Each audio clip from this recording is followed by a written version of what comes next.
प्रत्यक्षा का गिरा हुआ दुपट्टा उठाते हुए प्रत्यक्षा के पास आया और फिर उस दुपट्टे को उसने प्रत्यक्षा के चारों तरफ लपेट दिया। हालत देखो अपनी, तुम्हें समझ नहीं आता इतने सारे मर्दों में तुम इकलौती लड़की हो यहाँ। चारों तरफ मर्द ही मर्द है, देखो जरा आसपास। और उसके बाद जब तुम्हें कोई बुरी नीयत से देखेगा तब तुम उस पर उंगली उठाओगी। बुरी नीयत से देखेंगे क्योंकि मैं इस हालत में उनके सामने जाऊंगी। उस रात तो मैं ऐसी किसी भी हालत में नहीं थी ना, जब तुमने मुझे नींद की दवा देकर मेरा फायदा उठाया था। अब क्या कहना चाहोगे तुम? अरे यार, फिर से भाई, तुम किस वजह से यहाँ हो? तुम्हारा रिश्ता किसके साथ जुड़ा है? तुम्हारी जिंदगी अब किसके साथ बन चुकी है? इसका जवाब एक ही है, तुम्हारे हर सवाल का जवाब मैं ही हूँ। ये याद रख लो कि इस महल में तुम्हारा नाम अब मेरे साथ जुड़ा हुआ है, इसीलिए शांत हो जाओ। प्रत्यक्षा रुद्र की बात सुनने के बाद जैसे ही झोपड़ी से बाहर निकली वो चौंक गई। उसके सामने कार्तिक खड़ा हुआ था। कार्तिक के चेहरे पर मुस्कुराहट थी। तो हमारी मुलाकात हो ही गई। याद है अभी अभी आप मुझसे टकरा गई थी भाभी जी, तो सोचा जो आपका है वो आपको लौटा दूं। वैसे जब मुझसे टकराई थी तब कसम से बड़ी जोर से लगी थी। ये आपके कान का ये झुमका नीचे गिर गया था। वैसे बता दूं आपको कि मैं आपके पति परमेश्वर के बाबा का छोटा बेटा हूँ। मैं आपका देवर हुआ। वैसे क्या उम्र होगी आपकी? देखने में तो लग रही है कि मैं आपसे सालों बड़ा हूँ। प्रत्यक्षा खामोशी से कार्तिक की ओर देख रही थी। इससे पहले कि प्रत्यक्षा कुछ करे या कहे, रुद्र ने प्रत्यक्षा के कंधे पर अपना हाथ रखा और फिर प्रत्यक्षा को अपने पीछे करके खुद आकर प्रत्यक्षा के आगे खड़ा हो गया। क्या हुआ? क्या मुझे अब तुम्हारी पत्नी से बात करने के लिए तुम्हारी इजाजत की जरूरत होगी? बाबा ने कहा है कि घर की इज्जत करनी है। मैं तो बस इस इज्जत को इज्जत से ही देख रहा हूँ। रुद्र के बिना कुछ कहे ही कार्तिक के हाथों से प्रत्यक्षा के झुमके को उठाते हुए प्रत्यक्षा को दे दिया। अपना मुंह बंद करो और मेरे सामने से दफा हो जाओ। कोई जरूरत नहीं है तुम्हें मेरे मामलों में पड़ने की। मजा आने वाला है, बहुत ज्यादा मजा आने वाला है। तुम तो खुद ही अपनी हार अपने साथ लिए घूम रहे हो। ओ रुद्र, बहुत बहुत मजा आने वाला है। प्रत्यक्षा को देखकर कार्तिक वहां से हंसते हुए चला गया। इस पर रुद्र कार्तिक को देख रहा था कि तभी धीमे कदम से प्रत्यक्षा भी वहां से जाने लगी। यहाँ रुद्र ने थोड़ी देर प्रत्यक्षा को अपने सामने से महल के अंदर जाते हुए देखा, लेकिन फिर उसने अपने माथे पर हाथ मारते हुए अपने आप से ही कहा, जिस बात का डर था अब शायद वही होने वाला है। रुद्र ने प्रत्यक्षा के हाथ को पकड़ लिया और महल के अंदर उसके कमरे में लेकर कुंडी लगा दी। एक बात ध्यान से सुन लो, ना ही तुम किसी से बात करोगी और ना ही ज्यादा इस कमरे से बाहर रहोगी। कोई अगर तुम्हें बाहर बुलाता है तभी जाना। जब केतकी अम्मा तुम्हारे साथ है तो अपनी अकल लगाने की जरूरत नहीं है। जितनी बार तुम अपनी अकल लगाती हो उतनी बार कोई नई मुसीबत लेकर आती है। इतना कहते हुए रुद्र कमरे से बाहर चला गया। केतकी अम्मा प्रत्यक्षा के पास आई। एक बात पूछूं अम्मा? ना तो आपने हमें दोनों गांवों की दुश्मनी के बारे में बताया और ना ही ये बताया कि आखिर में इसका शिकार कैसे हुआ। लेकिन आप इस घर के लोगों के बारे में तो बता सकते हैं ना मुझे? मुझे तो ये भी नहीं पता कि बाबा साहब की 2 और बेटे हैं। कुछ दिन पहले तक ये लगता था कि रुद्र बाबा साहब का नौकर है। ठीक है दुल्हन, लंबी कहानी है, बैठो तुम। शुरुआत करते हैं नारायण से। नारायण के दादा परदादा भी इसी गांव में थे। चौहान खानदान यहाँ बरसों से है। ऐसा समझ लो दुल्हन कि नारायण उन सबके जैसा नहीं है। उसके लिए रिश्ते नाते बहुत मायने रखते हैं। उसके लिए खून से बड़ा रिश्ता दिल का रिश्ता है। उसके बड़े बेटे समर्थ की शादी होती होती रह गई थी। बात बहुत ज्यादा बिगड़ गई। दुश्मनी हुई, खून खराबे हुए, लेकिन इसका अंत ऐसा हुआ कि बेचारे समर्थ का शादी और औरतों के ऊपर से भरोसा ही उठ गया। समर्थ के साथ साथ ही इस घर के सारे मर्दों का भी भरोसा और औरतों से एकदम से उठ गया। और बाबा साहब की पत्नी? काफी सालों पहले ही वो गुजर गई। वैसे नारायण की बीवी की देखभाल भी हम ही करते थे। काहे से नारायण जब छोटा था हम तब से ही घर में हैं। समर्थ की उम्र अभी 38 साल होगी और कार्तिक कुछ 33-34 साल में होगा और 33-34 साल में ही रुद्र भी है। तो अब तुम सोच लो कि इस घर के मर्द कितने सालों से बिना औरत के रहे होंगे। काहे से नारायण की पत्नी जब दुनिया छोड़कर गई ना, तब सारे ही बच्चे बहुत छोटे थे। नारायण ने ही सबको पाला है, मार के, डांट के, प्यार से, जैसे हो सकता था वैसे ही पाल पोष कर बड़ा किया। बाद में समर्थ को शराब की लत ऐसी लगी कि वो चल ही नहीं पाता। कार्तिक बिगड़ैल है, दिल का अच्छा है, किसी का नुकसान नहीं करता, लेकिन सन की भी है। अब जवान खून है तो भटकता रहता है इधर उधर। जयंत कौन था अम्मा? वो जो मेरे कमरे में घुस आया था? उल्लू है, उल्लू। गधों में जो सबसे बड़ा गधा होता है ना, वो जयंत नारायण के चचेरे भाई का बेटा है। अब बचपन से ही इन्हीं लोगों के साथ पला बढ़ा है, तो यही उसका आना जाना है। पक्का लड़की बाज है वो तो। शराब पीना, जुआ खेलना, लड़कियां छेड़ना, ऐसे 1000 कांड एक दिन में तो कर ही देता है। कार्तिक से उसकी बहुत बनती है। और रुद्र? इस लड़के से तो घर बार परेशान है। बचपन से नारायण इसको अगर खड़े रहने का बोले और बैठने का बोलना भूल जाए तो दिन रात ही खड़ा रहता है। बस इतना समझ लो कि उसकी जिंदगी सिर्फ और सिर्फ नारायण का हुक्म मानना है। जो नारायण कह दे बस वही करता है। नारायण का भरोसा सबसे ज्यादा रुद्र पर है। यहाँ की पंचायत में जो भी फैसला लिया जाता है उसकी देखभाल कार्तिक और समर्थ करते हैं। जैसे गांव के बाहर के काम दोनों देखते हैं, लेकिन नारायण अगर किसी को सजा सुना दे तो रुद्र उस सजा को पूरा करवाता है। नारायण के हर हुक्म की तामीर का नाम है रुद्र। रुद्र से बच के कोई नहीं निकलता है। दबदबा है हमारे रुद्र का। जहाँ निकल जाए वहाँ सब सांस लेना भूल जाते हैं। अकेला ही काफी है हमारा रुद्र। नारायण की दी हुई सजा पूरी करने के लिए रुद्र अकेला ही गांव का सारा मामला संभाल लेता है। बस ऐसा समझ लो, गांव के बाहर के मामले समर्थ कार्तिक देखते हैं और गांव के अंदर के मामले रुद्र देखता है। अम्मा, खुश नहीं हूँ मैं। कैसे कहूँ आपसे कि यहाँ हर दिन इज्जत का सौदा हो रहा है, हर दिन कुचला जा रहा है। मुझे जाना है यहाँ से अम्मा। नहीं बिटिया नहीं, ये बात किसी को ना कहना। तुमको पता है कि तुम ये क्या कह रही हो? अरे हमारा रुद्र तो बजरंग बली का भक्त है।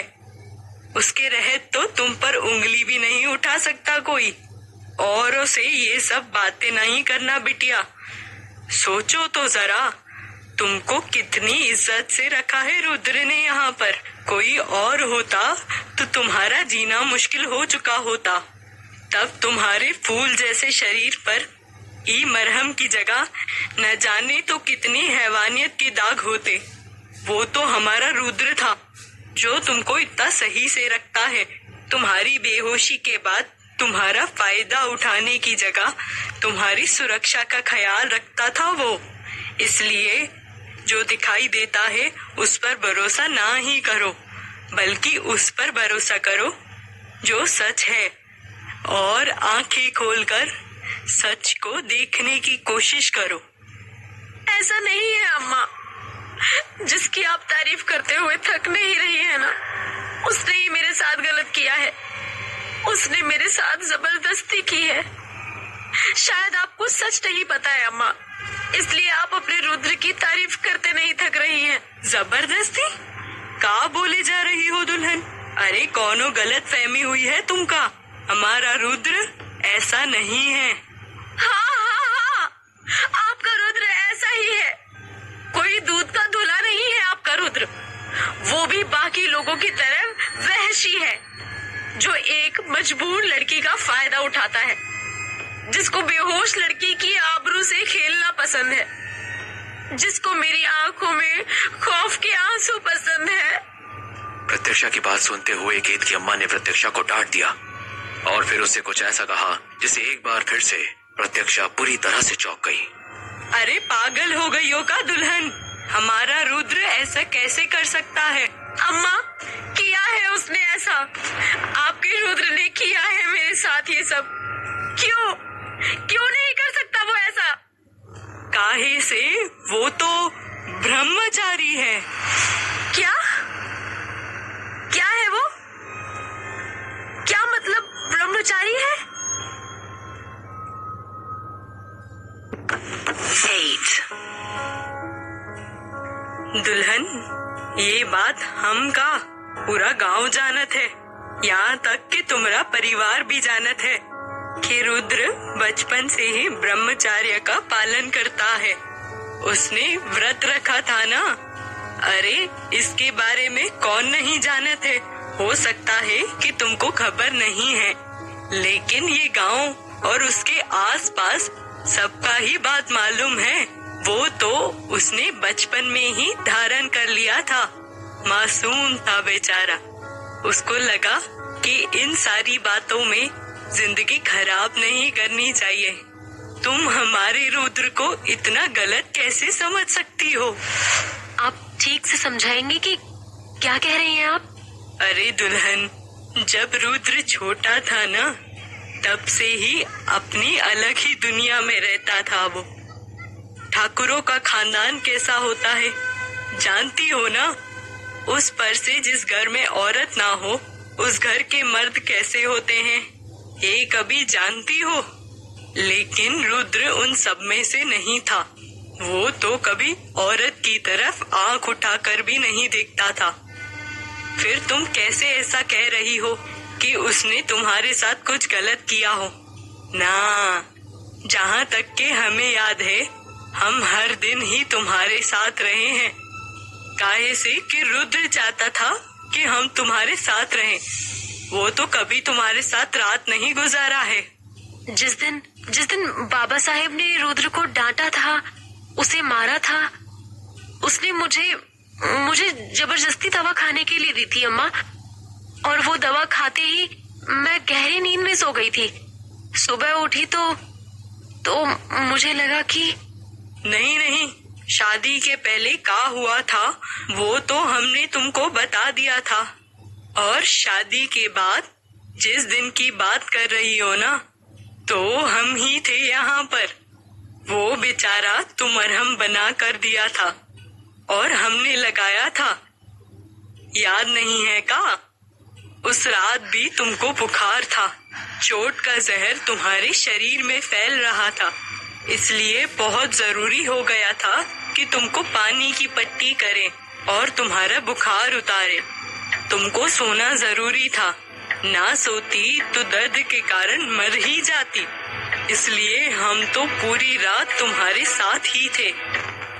सुबह तुम रुद्र को देखकर शायद फिर एक बार उसका गलत समझ ली।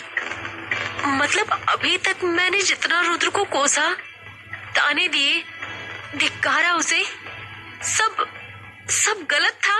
हम जानत है दुल्हन, रुद्र को देखकर और इस माहौल को देखकर तुम सब कुछ गलत समझ ली होगी। लेकिन बिटिया, रुद्र ज्यादा बोलता नहीं है। उसको कोई गलत समझे या सही समझे, उसका भी फर्क नहीं पड़ता है। इसलिए जो भी सब हुआ होगा, उसने तुमसे पलट के कुछ बताया ही नहीं होगा। ऊपर से तुम्हारी जो हालत है, उसके हिसाब से तुम्हारा सबको शक की नजर से देखना जायज है। लेकिन बेटिया, हमारी बात ध्यान से सुनो। रुद्र ना तो औरतों पर हाथ उठाता है और ना ही उनके साथ कभी कोई गलत काम करता है। अगर हम इस पूरे महल की बात करें तो हम रुद्र को लेकर आंख बंद कर कह सकते हैं कि दुनिया की हर औरत उसके साथ सुरक्षित है। रुद्र कभी किसी के साथ गलत नहीं करता है। उल्टा हमको तो हैरानी हो रही थी कि तुम दुश्मन घराने से हो और फिर भी वो बेचारा तुम्हारी फिक्र कर रहा था। तुम्हारे जख्मों पर लगाने के लिए मरहम वही बनाता है। काहे से मरहम बनाना रुद्र को बहुत अच्छे से आता है। हर जहर का तोड़ है उसके पास। अब सोचो जरा, 11 साल की उम्र से जो बच्चा बाहर झोपड़ी बना कर रहा था, वो महल में अचानक ही आकर तुम्हारी हिफाजत करने लगे। ऐसे इंसान के मन में कुछ गलत कैसे हो सकता है बिटिया? प्रत्यक्षा भी अब खुद से यही सवाल पूछ रही थी, ऐसा कैसे हो सकता है? आखिर सच क्या है? प्रत्यक्षा के सामने एक के बाद एक इस तरह से सच खुल रहे थे। वो अब सोच में पड़ने लगी थी। उस पर से अब ऐसा सच खुला जिससे उसकी पूरी जिंदगी ही बदल कर रह गई थी। ब्रह्मचारी है, औरतों की इज्जत करता है, उन्हें हाथ नहीं लगा था, तो उसने मेरे साथ शादी ही क्यों की अम्मा? उसे पता था ना कि वो कैसा है और मैं कैसी हूँ। आपने कहा कि वो 32-33 साल का है और मैं 23 साल की हूँ। अम्मा, मैं उसके दुश्मन गांव की बेटी थी और उसने मुझसे शादी कर ली। बस बिटिया बस, जिंदगी गुजारनी है तुमको यहाँ। कुछ सवालों के जवाब तुम्हारी इस अम्मा के पास नहीं है। कुछ सवाल वही हल कर सकता है। तुमको पता है दुल्हन, बंजर जमीन को जब तक पानी की नमी ना मिले वो बंजर ही रहता है। वहाँ कांटे ही लगते हैं। जैसे जैसे प्यार से उन्हें सींचा जाता है ना, हरी भरी जमीन में बदल जाती है। उसमें लगने वाले कांटे भी फूल देने लगते हैं। हमको पूरी उम्मीद है बिटिया कि तुम सब ठीक कर दोगी। काहे से तुम्हारी दुश्मनी तो है ही नहीं किसी से।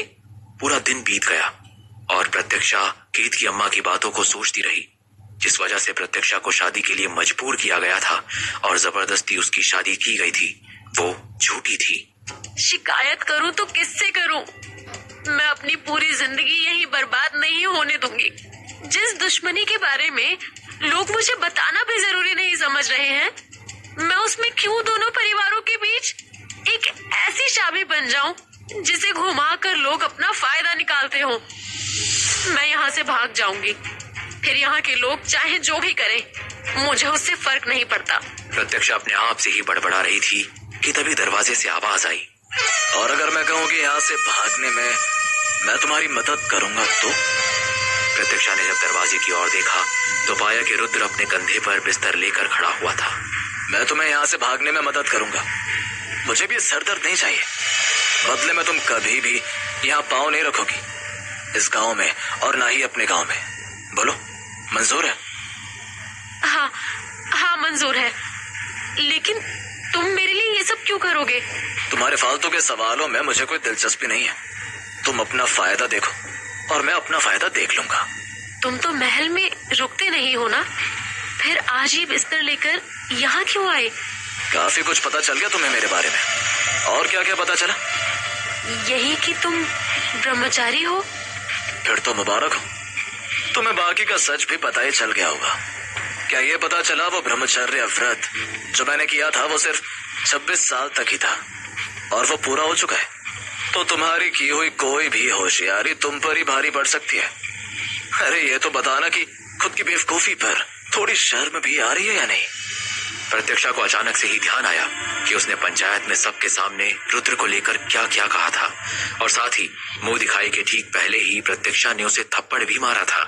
याद आते ही प्रत्यक्षा ने आंखें मीचते हुए रुद्र की ओर देखा। शादी क्यों की? जब तुम्हें अपनी जिंदगी में कोई औरत ही नहीं चाहिए थी और ना ही तुम बाकियों जैसे हो, तो तुमने शादी क्यों की? बकवास बंद करो। अगले 15 दिनों में हमारे गांव में चतुर्मास का मेला लगेगा। उस वक्त मैं तुम्हें शहर छोड़ दूंगा, लेकिन तब तक अपना मुंह बंद करके इस घर के हिसाब से रहना होगा। सबके साथ बेहद अच्छे से पेश आओ, और अगर मन ना हो तो बिल्कुल शांति से इसी कमरे में पड़ी रहो। अब सो जाओ चुपचाप। अगले दिन सुबह जब प्रत्यक्षा की आंख खुली तब रुद्र कमरे में नहीं था। प्रत्यक्षा ने जैसे ही कमरे के बाहर पैर निकाला कि तभी तुमसे कहा था ना कि हमारी बात ना मानने का नतीजा बुरा होगा। तुमने मजबूर कर दिया है हमको कि तुम्हारे खिलाफ जाकर हमको कदम उठाना ही पड़ेगा। कहा था ना तुमको कि वापस नहीं पैर रखना उस झोपड़ी में। अब बस बहुत हुआ, बहुत कर ली तूने अपनी मनमानी रुद्रा। तूने तो हमारा मान ही नहीं रखा। तुमसे उम्मीद नहीं थी हमको ऐसी, तो सजा तो भुगतनी पड़ेगी ना। बाबा साहेब ने गुस्से में अपने नौकरों को झोपड़ी की ओर इशारा करते हुए कहा, आग लगा दो इस झोपड़ी में, ना रहेगी झोपड़ी और ना ही जाएंगे वापस। बोले थे ना तुमको हम कि महल में रह बहुरिया के साथ। ये बात सुनते ही रुद्र ने बाबा साहेब के पैरों को पकड़ लिया और रोते हुए गिड़गिड़ाने लगा। ऐसा मत करिए बाबा, ऐसा मत करिए। आप जानते हैं कि मेरे लिए वो झोपड़ी सिर्फ झोपड़ी नहीं, मेरा सब कुछ है। आप मुझसे उसे कैसे छीन सकते हैं? और आपके कहने के मुताबिक मैं महल में ही था, बस अभी थोड़ी देर पहले गया था वहां पर। प्रत्यक्षा दरवाजे के पास आकर खड़ी होकर सब कुछ खामोशी से देख रही थी। उसे बेहद अजीब लग रहा था कि लोग रुद्र से डरते थे और रुद्र एक छोटी सी झोपड़ी के लिए बाबा साहेब के सामने गिड़गिड़ा रहा था, आंसू बहा रहा था, उनका पैर पकड़ते हुए उनसे मिन्नतें मांग रहा था। बाबा साहेब ने अपने हाथों में रुद्र का चेहरा गुस्से से पकड़ा और फिर रुद्र के चेहरे को अपने हाथों से दबाते हुए रुद्र को धमकी देने लगे। पहले अपने मुंह से बोल कि तू इस महल में रहेगा बहुरिया के साथ। ये जो अलग सा बिस्तर बनाने का तमाशा बनाया है ना तुमने, वो नहीं चलेगा। काहे कि हम भले ही एक जगह कदम जमा के रखते हो, लेकिन हमारी नजर चारों तरफ रहती है। भले हम अपने कमरे में रहते हो, पर कौन से कमरे में क्या हो रहा है ना बेटा, सब जानत है हम। ऐसे नहीं बन गए गांव के माए बाप। एक नौकर एक लकड़ी को जलाकर झोपड़ी की ओर बढ़ने लगा। इसे देखते ही रुद्र और भी ज्यादा डर गया और बाबा साहेब के पैरों से लिपट गया। नहीं बाबा नहीं, मत जलाइए। आपको मेरा यकीन नहीं तो आप उस लड़की से पूछ लो, वो सब कुछ बता देगी आपको। मैं उसे लेकर आता हूँ। रुद्र इतना हड़बड़ाया हुआ था कि उसे कुछ समझ नहीं आ रहा था। रुद्र जैसे ही प्रत्यक्षा को लेने के लिए आगे बढ़ा, उसने प्रत्यक्षा को अपने सामने ही खड़ा पाया। इस तरह से रुद्र को देखते हुए प्रत्यक्षा पूरी तरह से हैरान थी। रुद्र की आंखों में आंसू थे, उसका हाल बेहाल हो रहा था। झोपड़ी जल जाने के नाम से ही रुद्र कांप सा गया था। बाबा ये रात में कमरे में ही था मेरे साथ, अभी सुबह ही बाहर गया था। आप झोपड़ी मत जलाइए ना। मुझे याद है आपने मुझे बिटिया भी कहा था, तो बन जाइए ना मेरे पिता, मान लीजिए ना मेरी बात। प्रत्यक्षा ने इतने प्यार से बाबा साहेब के सामने अपनी बात को रखा। तुम तो पहले दिन से ही हमारी बिटिया थी, लेकिन मानना पड़ेगा कि चालाक हो तुम। एक बात समझ लो बहुरिया, बातों का खेल हमसे न खेलना। लेकिन आज तुम हमारी बिटिया की जगह आई हो, तो तुम्हारी इतनी सी बात मान लेते हैं, वरना तुम्हारा बैल बुद्धि पति जानता है कि हम किस तरह के इंसान हैं। प्रत्यक्षा रुद्र के बहते हुए आंसू को देख रही थी। इस पर रुद्र ने जल्दी से अपना मुंह प्रत्यक्षा की तरफ से फेर लिया और अपने आंसू पोंछने लगा। रुद्र वहीं लकड़ी के पास जमीन में बैठ गया। झोपड़ी को देखते हुए उसने अपने चेहरे को अपने हाथों से ढक लिया। प्रत्यक्षा धीमे कदमों से रुद्र की ओर बढ़ी। रुद्र के पास जाते हुए डरते हुए ही उसने अपना हाथ रुद्र के कंधे पर रख दिया। शांत हो जाओ, नहीं जलाएंगे बाबा इसे, तुम रोना बंद करो अब। लेकिन तभी अचानक से ही रुद्र ने प्रत्यक्षा के हाथ को अपनी तरफ से खींचते हुए सीने से लगा लिया।